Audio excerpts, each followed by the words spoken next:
For my International Games newsletter, I decided to do the sport lacrosse. Lacrosse comes from the Native American Indian contest known as stickball. The balls used in the game were originally made out of wood, and the netting was made from deer sinews. The game was considered a sport that toughened up young warriors for war, but it also was a game played for recreation and religious reasons. Lacrosse is also played on a field similar to the size of a football field. Some important dates: in the 1630s, Europeans were the first to see lacrosse being played by Native American Indians. John D. Brebeuf wrote about the game being played by the Huron Indians in 1636 and was also the one who named the game lacrosse. A Canadian dentist, Dr. William George Beers, was responsible for founding the Montreal Lacrosse Club in 1856.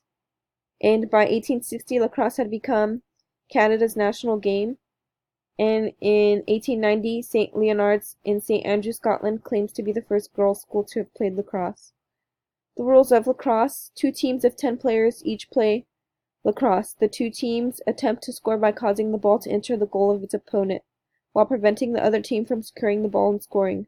The ball is kept in play by being carried, thrown, or battled with the crosse, rolled or kicked in any direction, subject to the restrictions laid down in the following rules. A summary of what I learned that lacrosse originates from Native American Indians. I also learned that there is a male and female version of the game, and that the rules are different. For example, the body contact is not allowed in women's lacrosse, which is why they are only required to wear goggles, a mouthguard, and gloves. The women's field is also a little larger than the men's field, and the men's game only allows 10 players, and the women's game allows 12. Here are the links of the things that helped me find all of this research, and if you click on the last one, it'll take you to rules of lacrosse. It explains the rules of. And that's it. Thank you.